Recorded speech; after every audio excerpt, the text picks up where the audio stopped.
On January the 12th, 2010, a magnitude of 7.0 earthquake hit Haiti, leaving some 230,000 dead, 300,000 injured, and 3 million homeless.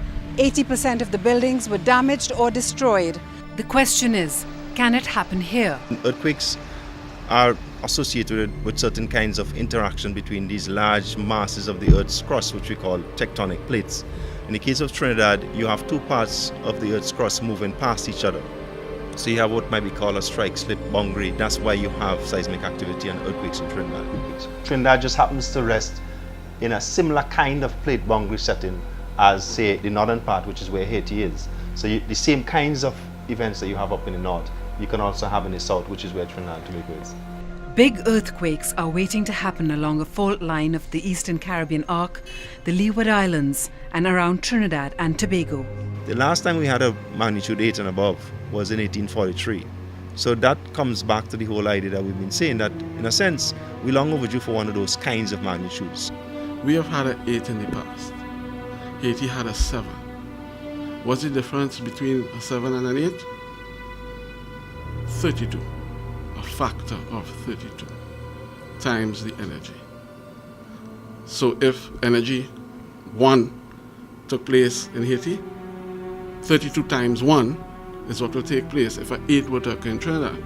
Studies show that seismic zones likely to affect us include the southeast of Tobago, the Gulf of Paria, the Paria Peninsula just off the north coast of Venezuela, and the southeast of Trinidad. The warning signs have been coming at us fast and furious. It's happened before and can happen again. If an earthquake hits us, it's likely it could be much worse than that of Haiti's. Along with earthquakes come the threat of tsunamis. People think that in Trinidad tsunamis have never occurred in the history, and it can never occur, but it will.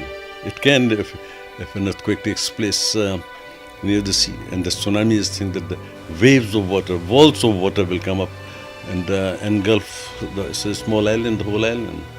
In September 2004, just 90 miles from Trinidad, Ivan, a Category 3 hurricane, slammed into Grenada, destroying and damaging 90% of homes. In one day, the island lost twice their annual GDP. With global warming, it seems increasingly likely that hurricanes can travel south and hit hard. Well, they tend to pass north of us, but that doesn't mean in no way then that we cannot be affected by a direct hit of Category 2, 3, 4, or even 5 hurricane. This means we're not immune to a hurricane like Ivan in 2004, which was the 10th most intense Atlantic hurricane ever recorded. We know a huge earthquake can happen here, of 7.0 and above. Join me tomorrow night when we tell you just how bad it can be. I'm Ira Mathur with a special report for CNC3 News.